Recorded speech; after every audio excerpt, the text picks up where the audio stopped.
Cuando Bob Marley cantó, la cultura rastafari tomó voz.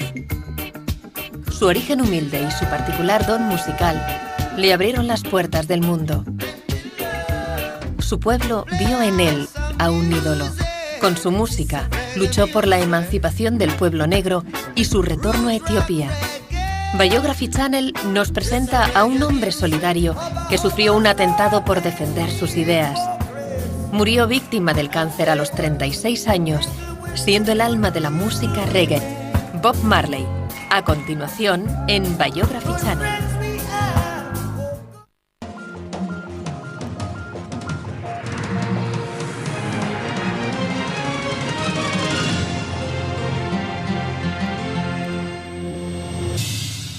Bob Marley.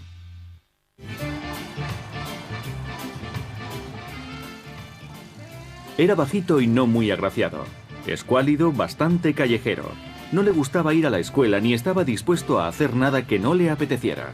No tenía una voz privilegiada y su música no respetaba ninguna regla, pero con ella conquistó el mundo entero. Antes de que su corta e intensa vida acabara, Robert Nesta Marley influyó en el nacimiento de una nación no reconocida hasta entonces y abordó el tema social en sus canciones para propagarlo allá donde se escucharan.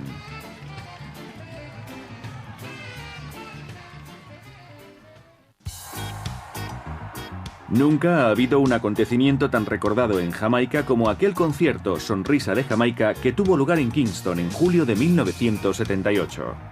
La estrella de la velada, el venerado músico, cantante y compositor Bob Marley, actuó soportando un intenso dolor. Tan solo unos días antes, había recibido un disparo en el pecho y otro en un brazo en un intento de asesinato perpetrado contra él y su familia en su hogar. Decidió actuar porque los dirigentes del partido político gobernante se lo habían pedido. Según el primer ministro Michael Manley, solo Bob Marley podía aliviar al país de sus tensiones. La isla se acercaba poco a poco a la anarquía, con campañas electorales amenazadas por el terrorismo, palizas y robos. Los matones que intentaron acabar con su vida días antes no eran más que extorsionistas que querían aprovecharse del caos. Mientras 80.000 personas abarrotaban el Círculo de los Héroes Nacionales en Kingston, el convaleciente Marley ofreció una actuación de 90 minutos que llenó aquella ciudad de rock. El resultado fue casi milagroso. En menos de 2 horas, Bob Marley había tranquilizado a las masas, creando un ambiente relajado y alegre incluso entre los mismos políticos. ¿Qué circunstancias habían determinado el nacimiento del gran héroe de Jamaica, un ser capaz de hablar con música? El mito de Bob Marley reside en la nueva visión de Jamaica que él ofreció. Algo que implicaba una reinterpretación de la justicia, el respeto por los derechos humanos y la dignidad de las personas.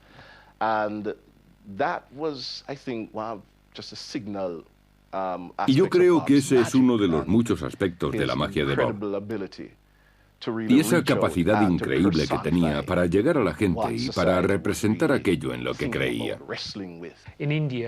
Estoy seguro de que en la India hay gente que no conoce a Elvis Presley o a los Beatles, pero Bob Marley ha actuado en África, en Camboya, en todas partes, y gracias a él todo el mundo miró hacia Jamaica. Comprender aquella Jamaica en la que nació el 6 de febrero de 1945 es entender a Bob Marley. La bella isla caribeña no ofrecía ninguna oportunidad a los descendientes de esclavos que fueron comprados tan solo para trabajar en las plantaciones de azúcar.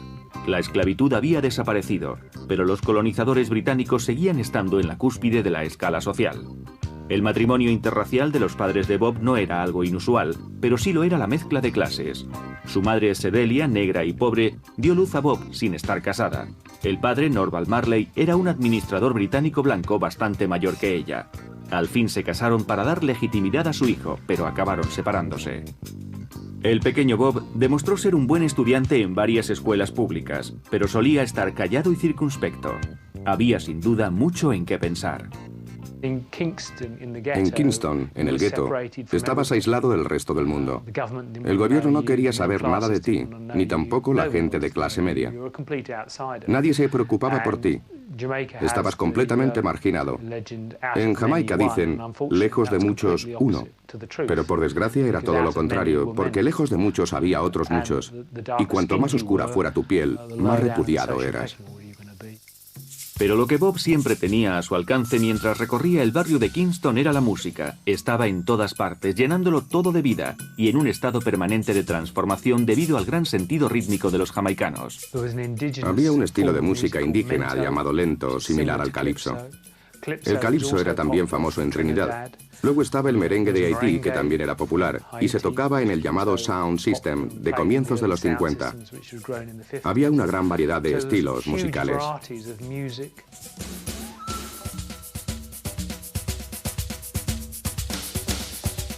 Aquello que llamaban el Sound System constituía el alma de la industria musical de Jamaica en aquella época.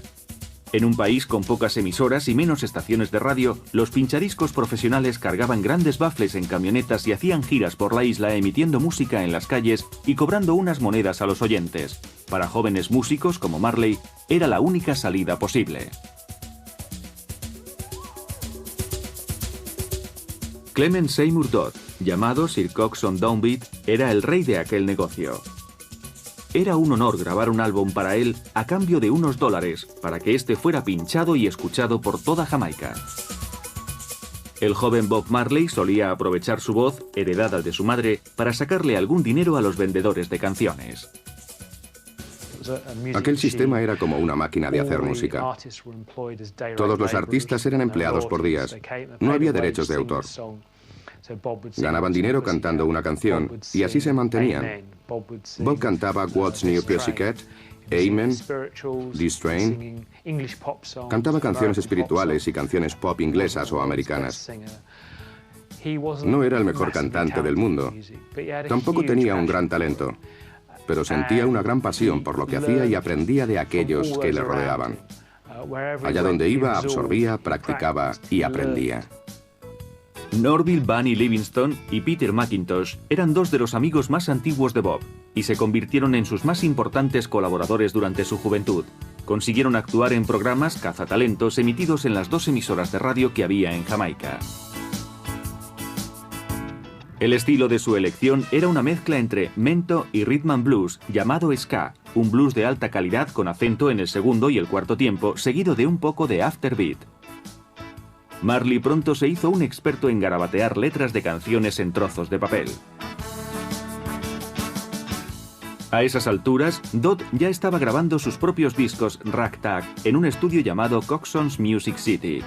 Bob y Bunny Livingston pagaron 3 libras por grabar una maqueta de 2 canciones, You'd Not y Do You Still Love Me, y luego se la vendieron. Coxsone la comercializó y consiguió 20 libras y 2 discos, reproducciones gratuitas para los creadores. Bob hubiera deseado conocer a alguien que tuviera un fonógrafo. No obstante, el joven cantante y compositor había obtenido su primer éxito en la industria musical. El niño pobre estaba emprendiendo el camino hacia un futuro inimaginable para cualquiera menos para él.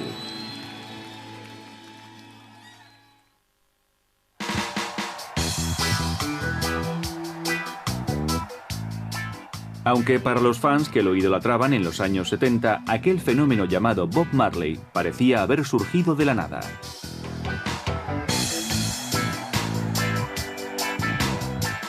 Pero una mirada hacia su pasado revela un camino largo y tortuoso, lleno de sufrimiento pero tocado por la fortuna. Uno de esos golpes de suerte se llamaba Joe Hicks, que conoció a Bob a comienzos de los 60. Hicks era cantante y compositor y vivía en una barriada de Kingston llamada Trainstone. Iniciaron un clinic de música gratuita compuesto por Marley, Bunny Livingston y Peter McIntosh con el nombre de Tosh. Joe insistió en que compusieran su propia música para tocarla en reuniones improvisadas llamadas Jam Sessions.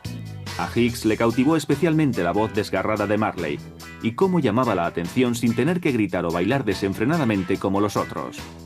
Finalmente el grupo se llamó The Wailing Wailers, algo así como los gemidores gimiendo, una alusión irónica a sus orígenes más humildes.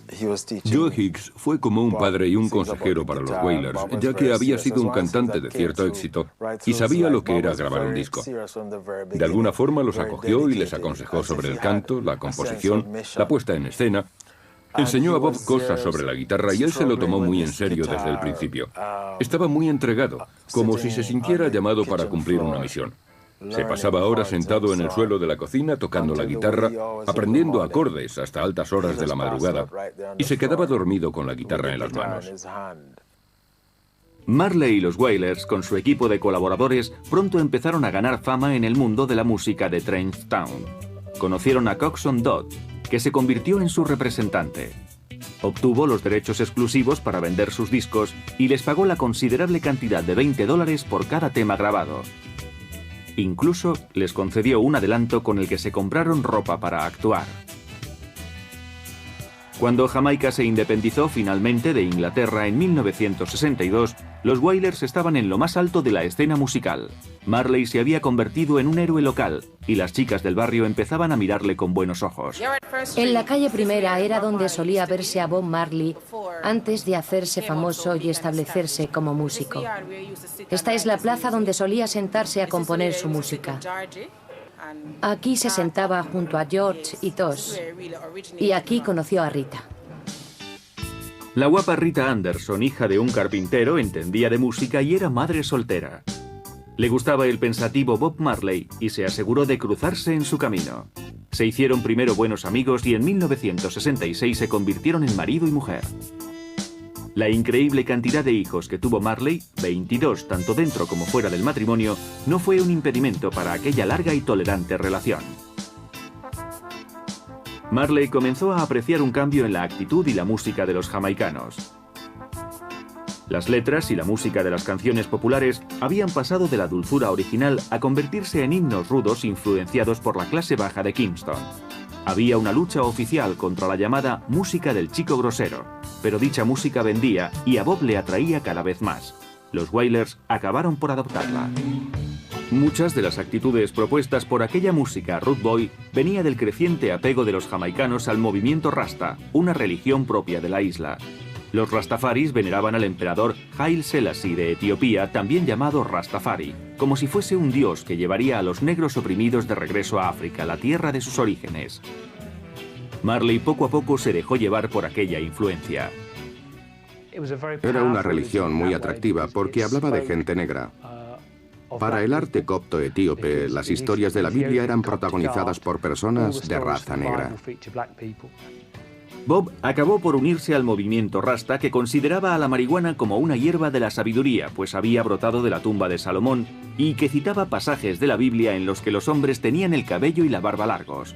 Los Rastas llevan barbas descuidadas y largas trenzas llamadas dreadlocks o rastas. Marley adoptó la estética, la actitud, la religión y sus poderosos principios, y sobre todo su música, llamada reggae, que Bob haría suya. Is a music created by Rasta people, and it carry earth force. El reggae, influenciado por el movimiento Rastafari, tenía componentes políticos y culturales que nos enseñaban algo. Nos daba un sentido de identidad, de historia, de unión, y decía algo positivo sobre nuestra experiencia. Nos definía. Su reggae seguía un patrón de 2 acordes y se acompañaba con un bajo, una batería y redobles de tambor. Todo era pausado salvo el ritmo en sí. Transmitía un mensaje. Bob Marley estaba listo para emprender un largo viaje hacia sus sueños. En 1967 intentó ampliar horizontes cantando para Jad Records, un negocio montado por el popular cantante norteamericano Johnny Nash y el empresario Danny Sims. Nash logró que Bob perfeccionase su forma de cantar, perdiendo aquel exceso de tonos altos y convirtiéndolo en un estilo susurrante y sugestivo. Los Wailers trabajaron duro y Bob ganó lo suficiente como para comprarse un buen coche y se decidió a probar con Jad en Europa. Ahí encontró, tanto en sentido literal como figurado, una fría acogida.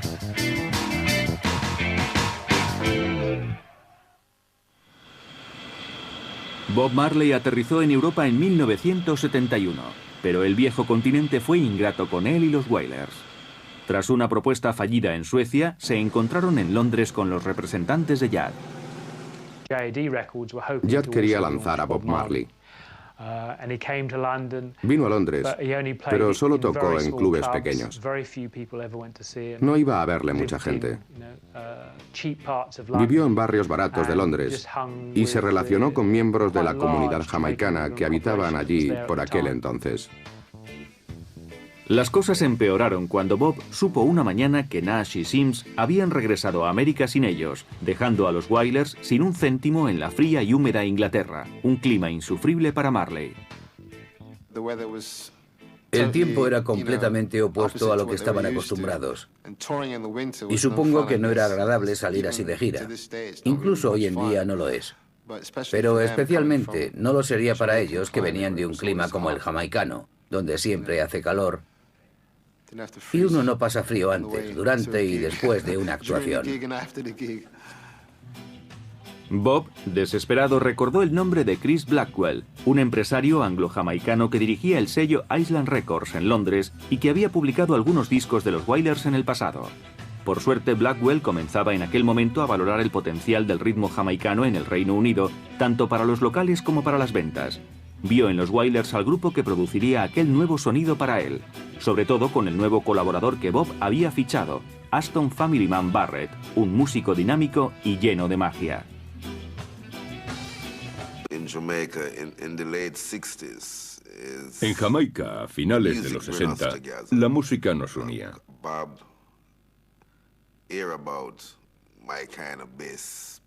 Bob oyó hablar de mi forma de tocar el bajo. Oyó hablar de un tal Family Man.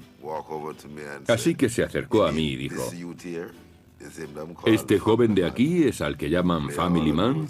¿Quien toca el bajo como he oído? Le contesté que sí. Y entonces me comentó: si eres tú quien toca así, eres el hombre adecuado.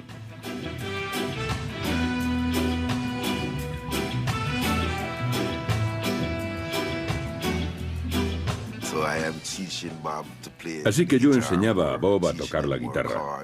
Le enseñé más acordes. Bob siempre decía en las entrevistas que él podría tocar la guitarra mucho mejor, pero que Family Man no quería enseñarle más acordes. Yo afinaba su guitarra. Era el último en tocarla antes de cada actuación. Firmamos un contrato para grabar 3 discos. Bob iba a ser el cantante solista y también tocaría la guitarra. Bunny haría los coros y sería el guitarrista principal. Mi hermano tocaría la batería, Erlindo los teclados y yo el bajo. Éramos 6. Bob volvió a Jamaica a finales de 1972 y empezó a crear lo que sería Catch a Fire. Algunas canciones ya existían, otras fueron recicladas de una forma sencilla. Se lo entregó a Chris Blackwell a comienzos de 1973. El álbum se hizo famoso por su carátula en forma de mechero Zippo. Era un diseño muy interesante y dio mucho de qué hablar. Se vendió bien y allanó el terreno para la próxima aparición artística de Bob Marley en la industria discográfica. A pesar del prestigio obtenido por Marley tras el éxito de Catch a Fire, la banda encontró numerosos obstáculos tanto en casa como en el extranjero, muchos de ellos relacionados con la imagen rasta de Marley. Muchos productores y gran parte del público creían que la violencia callejera era ya lo bastante frecuente como para que unos tipos desaliñados y con rastas vinieran a incentivarla. El Rastaman siempre fue visto como lo más bajo. Se contaban historias como las de un Rastafari que fue a uno de los mejores hoteles de Jamaica, que después de entrar en la piscina la vaciaron inmediatamente. Cuando en cualquier sociedad se empiezan a vislumbrar los cambios, son observados con recelo. Bob Marley, al entrar en escena e intentar cambiar la realidad jamaicana, evidentemente estaba en el centro de la sospecha. Pero en Londres, Chris Blackwell logró llegar a un acuerdo para que los Wailers actuaran en el Speakeasy Club, el epicentro de la música británica. Era una gran oportunidad para Marley y la aprovechó sin dudarlo. Era una gran oportunidad, todo un acontecimiento, porque era la primera vez que un negro actuaba en Speakeasy Club. Aunque era el bastión del rock blanco. Por allí solían ir personas como Rod Stewart y Elton John, y solían montar espectáculos improvisados. Creo que la discográfica Island Records, que pertenecía a Chris Blackwell, lo vio como una oportunidad de adentrarse en ese círculo. Y recuerdo la noche en la que actuaron. Yo estaba ahí. El local estaba lleno, repleto de fervientes rockeros. Todos estaban impresionados con aquel chico negro que saltaba por el escenario, actuando como una gran estrella de rock.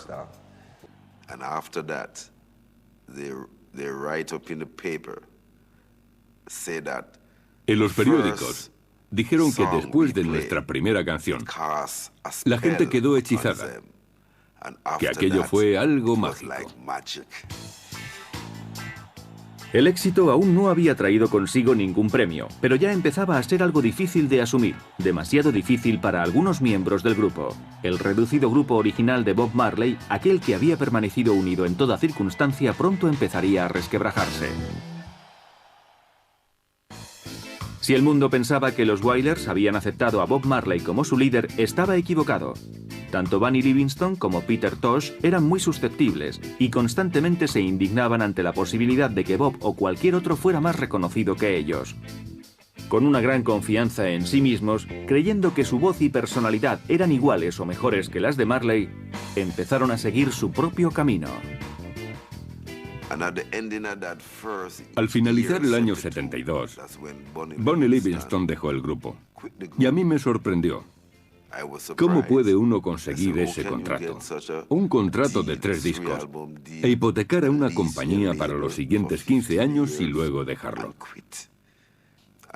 Y al final del 73, Peter Tosh también lo dejó. Así que Bob me dijo, ¿qué hacemos ahora? Solo quedamos 3. Y yo dije, con 3 puede funcionar. Como el poder de la Trinidad, ya sabe. Desde los comienzos de los Wailers, cualquier alusión al liderazgo quedaba fuera de la idiosincrasia de la banda, pero tras la salida de Bunny y Tosh, se hizo patente en el nuevo nombre, Bob Marley and the Wailers. Bob se convirtió en un genial compositor. Era su forma de comunicarse. Así que a pesar de no tener un talento musical, como el de, por ejemplo, Stevie Wonder, sí que tenía un deseo de comunicar su experiencia y hablar de sus raíces. De pronto, el grupo de Marley, que había luchado siempre por crear una música exclusiva, se vio desbordado por las exigencias de unos aficionados cada vez más numerosos. Estábamos trabajando en el álbum Natty Dread y vino una mujer de Woodstock llamada Martha Valley. Nos dijo que había soñado con un disco llamado Escape Out of Babylon y nosotros debíamos producirlo para ella. Así que paramos nuestro proyecto y grabamos aquel disco. Además lo mezclamos para que se lo pudiera llevar a Estados Unidos. Así que volvimos al estudio para acabar Natty Dread y de repente nos llega una invitación desde San Francisco. Era alguien llamado Taj Mahal.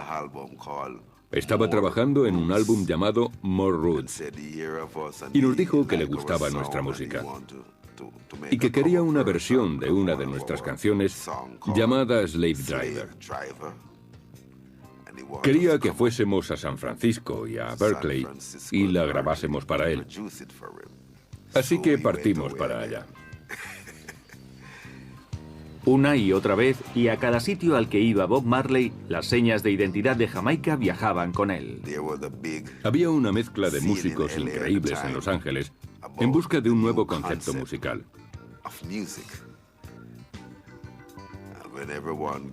Y cuando empezó a consolidarse, se convirtió en el drum and bass.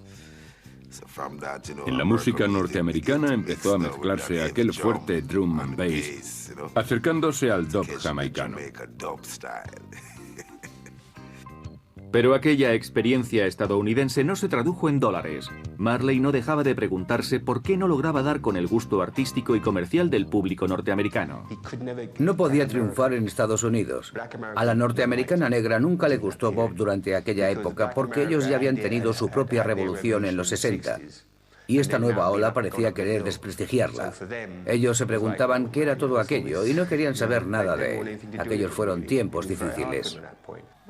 Nosotros no oíamos a Bob Marley.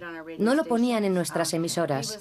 No era un personaje accesible para nosotros cuando llegó a Estados Unidos. Tardó en llegarnos el mensaje del reggae, lo que era, lo que significaba la palabra rasta o lo que decía ese tal Bob Marley. Y en aquel momento estábamos tan faltos de educación como pueblo sobre quiénes éramos, que cualquier cosa proveniente de Jamaica o de otros lugares, o incluso de la propia África, nos resultaba ajena. Me gustaría que la gente ampliara su visión de Bob Marley, que comprendiera que trabajó durante muchos años. La fama mundial le llegó a los 30 y no la pudo disfrutar mucho. Bob Marley y los Wailers tendrían que conformarse con Inglaterra y Jamaica para disponer de un mercado potencial. Su evolución siempre pareció más lenta y difícil de lo que merecía el enorme talento de Bob. Tendría que aumentar el ritmo de trabajo, pero esta vez se avecinaban tiempos duros. Si hubo un momento en que la imagen rasta de Bob Marley había frenado el éxito de los Wailers, esto cambió durante los disturbios que tuvieron lugar en Londres a mediados de los 70, donde esa imagen ayudaría a catapultarle a la fama. En Inglaterra, a mediados de los 70, hubo disturbios en Notting Hill. En la comunidad negra, sobre todo entre la jamaicana, que hasta ese momento había estado callada. Una nueva generación se estaba abriendo paso. No pensaban tolerar los carteles que se veían por Londres. Fuera negros, irlandeses y perros. Así que salieron a luchar. Gran parte de la riqueza británica venía de la esclavitud. Así que estaban sucediendo muchas cosas en la sociedad inglesa, lo que sin duda benefició a la popularidad de Bob. Había una necesidad radical de cambio y este tenía que producirse a escala global. En este ambiente tan tenso, Marley programó un concierto en el Teatro Lyceum con el que borraría prejuicios del pasado acerca de la música y las letras rasta, olvidando lo que en otras ocasiones habían dicho de él.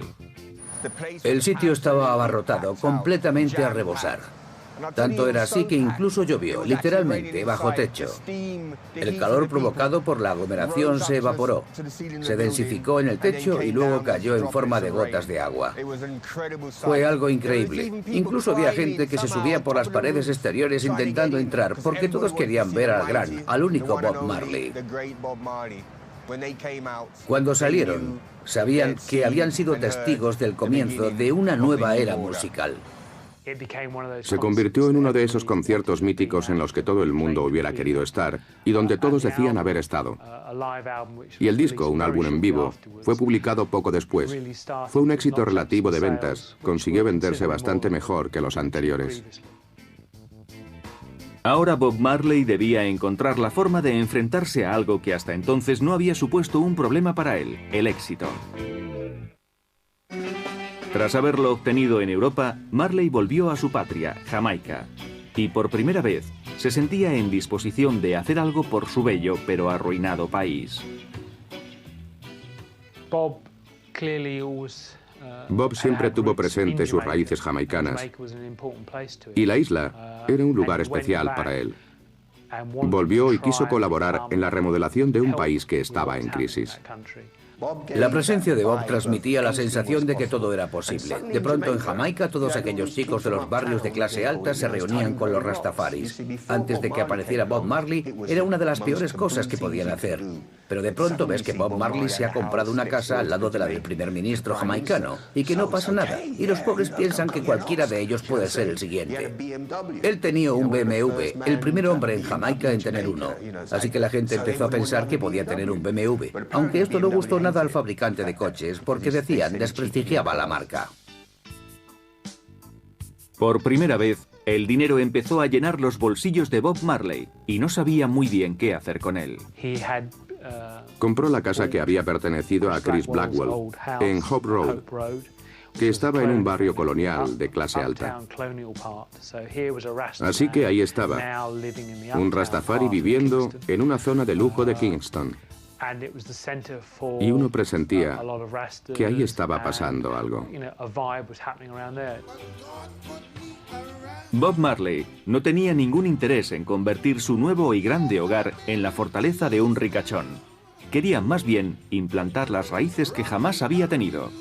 Allí era bien recibida no solo su familia directa, sino su creciente corte de socios, bellas modelos y famosos o cualquiera de sus hermanos rasta que quisiera acercarse. Pero nunca dejó de lado su trabajo ni dejó de respetar a sus seres más cercanos. Entre nosotros éramos simplemente los Wailers. Éramos un equipo, un verdadero grupo. Hacíamos lo que hacía la gente sencilla.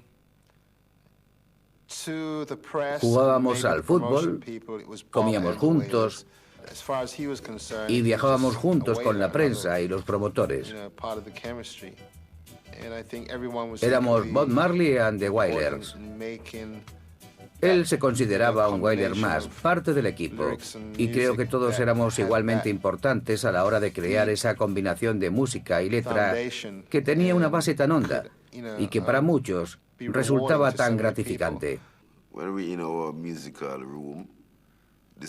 Cuando nos reuníamos en nuestras sesiones musicales, ya se sabe, improvisando, tocando según nuestras vibraciones espirituales, y hacíamos una pequeña ofrenda fumada. Ahí es donde inventábamos esos extraños sonidos y letras. Y así es como componíamos esa música y creábamos esa forma de cantar.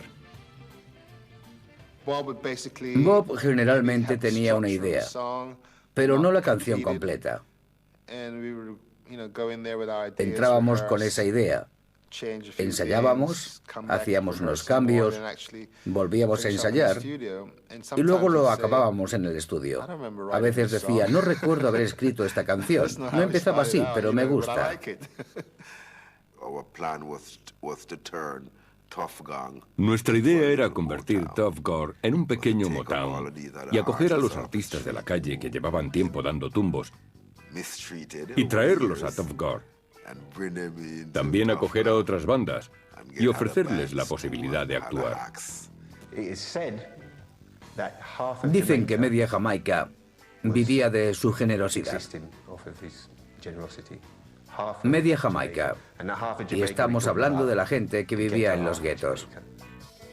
Bob no era la clase de persona que se fíe de los contratos. Le iba más aquello del amor fraternal. Éramos hermanos. Nos manteníamos unidos y confiábamos los unos en los otros. Era más de esa filosofía rastafari. Intentaba creer en ello y practicarlo. No le daba importancia al dinero. Era curioso ver lo que hacían con el dinero. Yo fui testigo de eso con él en una gira. En sus días libres, él siempre iba a tiendas de deportes y compraba 24 pares de botas de fútbol, 24 balones, 24 espinilleras y de cosas así. Cuando volvía a Jamaica, se lo llevaba a los niños de Trenchtown. Para eso utilizaba el dinero. Pero aunque Bob viviese de forma tranquila, sus letras no lo reflejaban. Su álbum de 1974, Burning, estaba cargado de canciones protesta a favor del Black Power, como I Shot the Sheriff, Burning, Looting y la famosa Get Up, Stand Up. Mientras la policía los veía como asesinos en potencia que formaban parte de un culto y vigilaban estrechamente a los rastafaris, el mundo volvía su atención hacia el movimiento.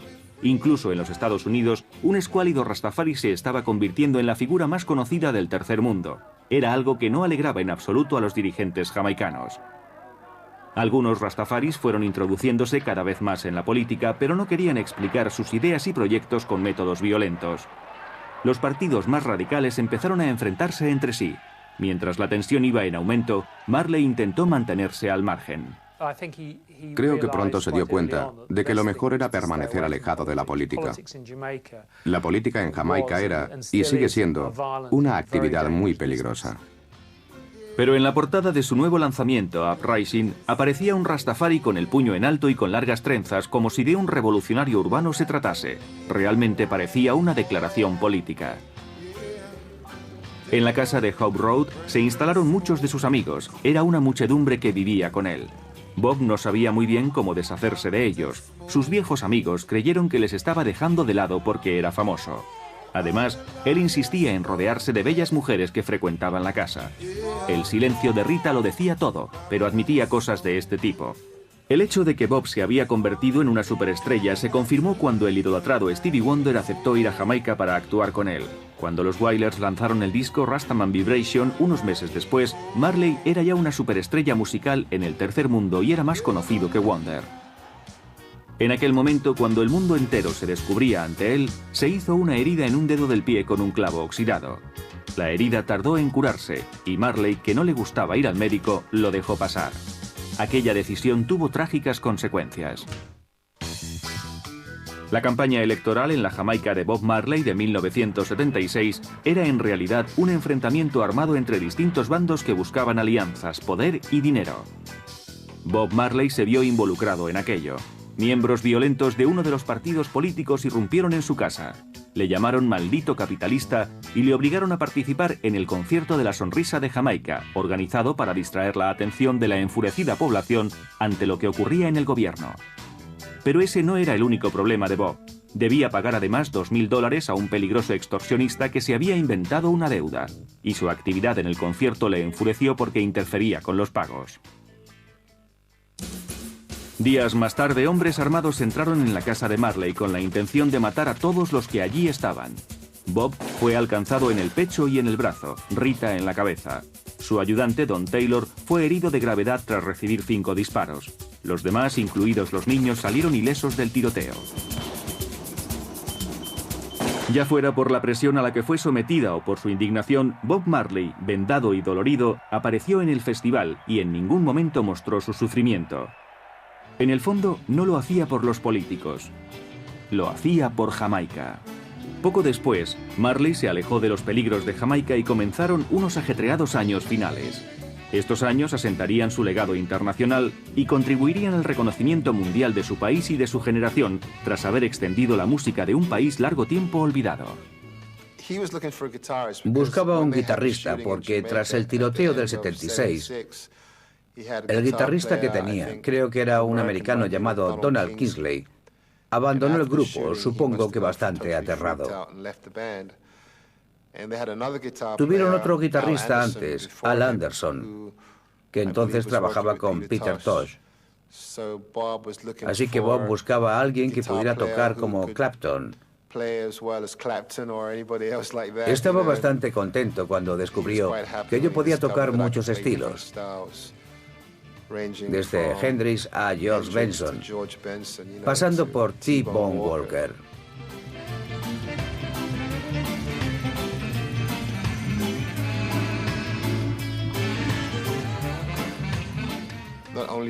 No solo tenía experiencia con el reggae, también la tenía con el rock and roll. Yo era capaz de hacer que todo encajase. Conseguía que nuestra música sonase bien.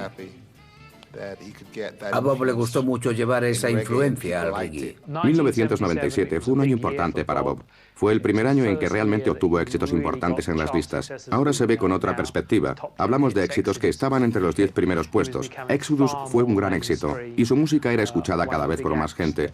Se convirtió en alguien famoso en todo el mundo. Era algo increíble para alguien que pertenecía al tercer mundo. Yo me uní al grupo en un momento en el que estaba despegando, porque Rastaman Vibration estaba entre los 10 primeros y Cash and Fire había funcionado bastante bien. Creo que Exodus era mi tema favorito y lo sigue siendo en la actualidad. Así que yo entré en un buen momento, cuando tenían presupuesto, estudio y todo un equipo detrás. También tenían una buena discográfica y buenas giras. Siempre estábamos en algún sitio. Estábamos juntos las 24 horas del día, los 7 días de la semana, de gira por el mundo. En Japón, Australia, Europa, Estados Unidos. Fue apasionante. Y el hecho de pertenecer a una banda que estaba creando una nueva forma de música moderna lo hacía todavía más excitante. No solo fue una persona que intentó cambiar las cosas en el mundo colonial, sino que se convirtió en un auténtico símbolo. Allá donde hubiera crisis o dificultades en el tercer mundo, Bob Marley aparecía y se ofrecía para mejorar las cosas. Viajó hasta Zimbabue para asistir a la ceremonia donde devolvieron las tierras a sus habitantes tras duros años de mandato colonial. El antiguo gobernante de Zimbabue, un hombre blanco, dijo que ni en 1.000.000 de años cambiarían las cosas en aquel país, pero al final lo hicieron. That I will be faithful and bear true allegiance to Zimbabwe and observe the laws of Zimbabwe. So help me God. Ese fue quizá el momento más importante de su vida, cuando fue invitado a África. Fue el único artista que no era de Zimbabue y era una auténtica estrella. Sus canciones hablaban de cosas importantes. Él se veía como un luchador por la libertad y, en mi opinión, lo era. Era un sueño revolucionario hecho realidad. Lo que hacía que estas últimas actuaciones fueran aún más increíbles era que Bob Marley se estaba muriendo. Lo que en principio era una insignificante herida del dedo del pie, al no haberse curado adecuadamente, se había convertido en un cáncer que se extendía por su cuerpo. Fue algo muy triste para nosotros, porque estábamos empezando a despuntar y nuestra música le gustaba cada vez a más gente. Todos estábamos ilusionados y muy centrados. Bob estaba creando un repertorio realmente bueno con la ayuda del grupo. Todo nos iba bien. Nadie podía prever lo que iba a ocurrir. Nadie pensó jamás que ocurriría de aquella forma. Fue un golpe inesperado cuando nos enteramos de que tenía un tumor en el cerebro y de que no duraría mucho tiempo. Iba de camino a Suiza para recoger medicamentos. Lo que recuerdo es que nos sentamos para hablar en el piso, pero no volvió a hablar con su habitual tono positivo que empleaba siempre. Finalmente se levantó, fue a otra habitación y trajo un montón de discos de oro y de platino para mostrármelos.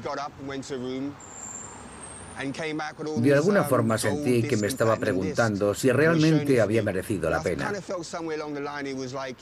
Llegado a ese punto no sabía qué significado tenía todo. Entonces se sentó y empezó a tocar la guitarra. Tocó una canción que yo no conocía en aquel momento. Después supe que estaba tocando Redemption Song. Tal vez yo fui el primero en escucharla. Larga vida a Bob Marley. El médico vino un día y Bob le dijo: Doctor, dígame la verdad. Quiero que me diga toda la verdad. ¿Lo superaré? El doctor le miró y dijo: No, no lo superarás, Bob. Entonces Bob preguntó: ¿Cuántos días me quedan? Y el doctor debió decirle que unos 3 o 4 días. Entonces Bob se dirigió a todos y dijo: haced las maletas, vuelvo a Jamaica.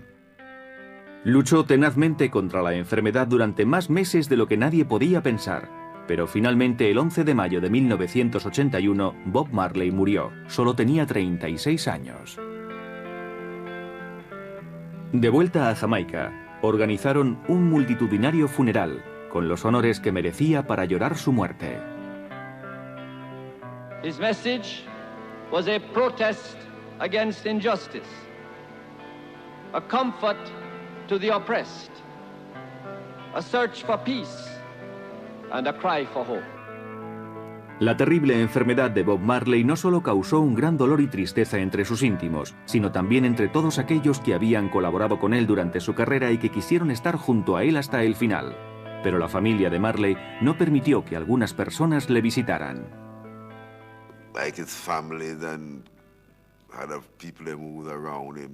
Su familia y la gente cercana a él no querían que Carlton Barrett o Family Man Barrett le visitaran, porque después de un tiempo comprendí que todos los que iban hasta allí solo querían dinero.